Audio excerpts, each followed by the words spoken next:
Assalamualaikum warahmatullahi wabarakatuh. Pada kesempatan kali ini kita akan membahas tentang sejarah perkembangan geografi dan objek studinya.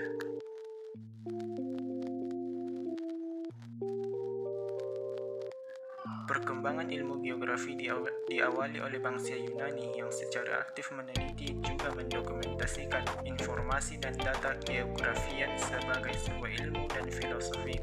Pemikir utama pada awal perkembangan geografi atau termasuk tokoh-tokoh yang termasuk dalam kategori geografi klasik adalah Anaximandros, seorang Yunani yang pada tahun 550 sebelum Masehi membuat peta bumi.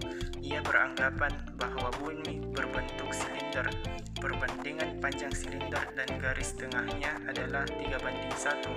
Bagian bumi yang dihuni manusia menurutnya adalah sebuah pulau berbentuk bulat yang muncul dari laut. Karena pendapatnya tersebut, maka peta bumi yang dibuatnya mirip sebuah jamur.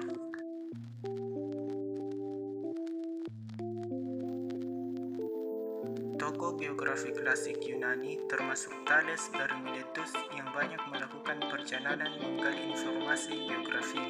Thales menganggap bahwa bumi ini berbentuk patung silinder yang terapung di atas air dengan separuh bola hampa di atasnya.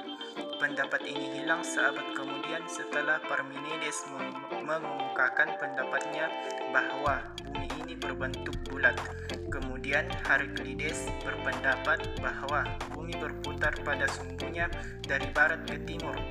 Pada masa itu juga sudah dikenal adanya beberapa zona iklim, meski pada waktu itu belum diketahui bahwa kondisi tersebut merupakan akibat dari letak sumbu bumi yang miring.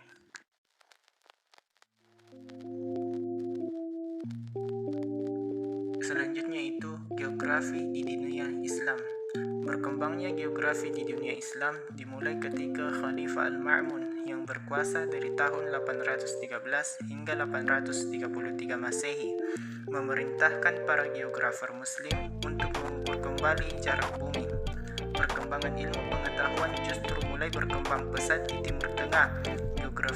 Geografi mulai berkembang pesat pada era Kekhalifahan Abbasiyah yang berpusat di Baghdad. Ketika itu, Khalifah Harun al-Rashid dan Al-Ma'mun berkuasa. Mereka mendorong para sarjana muslim untuk menerjemahkan naskah-naskah kuno dari Yunani ke dalam bahasa Arab.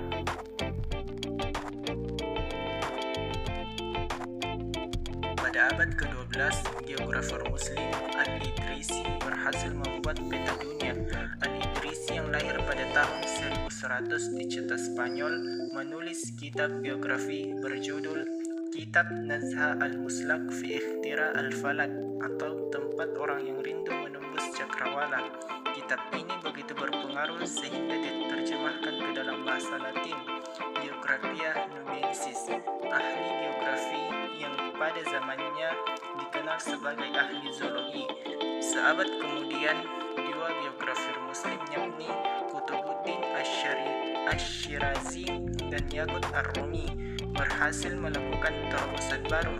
Kutubuddin mampu membuat peta Laut Putih dan Laut Tengah yang dihadiahkan kepada Raja Persia, sedangkan Yaqut berhasil menulis 6 jilid ensiklopedi bertajuk Mu'jam al-Buldan.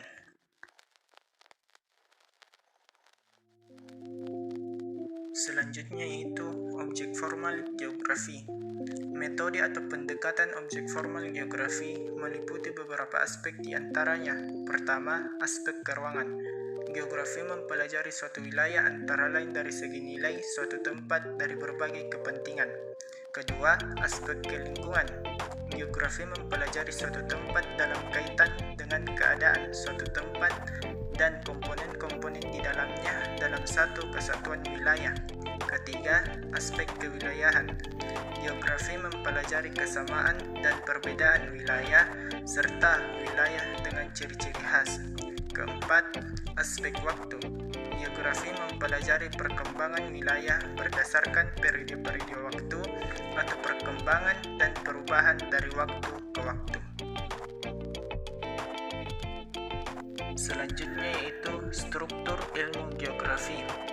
Ilmu geografi sebagai subjek dari integrasi berbagai studi yang umumnya dikenal sebagai ilmu bantu dari geografi. Dr. Haggett membagi menjadi beberapa percabangan geografi, yaitu pertama, geografi fisik. Sebagai salah satu kajian sistematik geografi, cabang geografi fisik mempelajari bentang lahan, yaitu bagian ruang dari permukaan bumi yang dibentuk oleh interaksi dan interdependensi bentuk lahan. Kedua, geografi manusia. Sebagai salah satu kajian sistematik geografi, cabang geografi manusia mempelajari tentang aspek sosial, ekonomi, dan budaya penduduk. Ketiga, geografi regional. Geografi regional merupakan studi tentang variasi persebaran gejala dalam ruang pada waktu tertentu, baik lokal, nasional, maupun kontinental. Keempat, geografi teknik. Studi terbaru di bidang ilmu geografi yang berkembang seiring pesatnya perkembangan teknologi yang mempelajari cara-cara memvisualisasikan dan menganalisis data dan informasi geografis dalam bentuk peta, diagram, foto udara, dan citra hasil penginderaan jauh.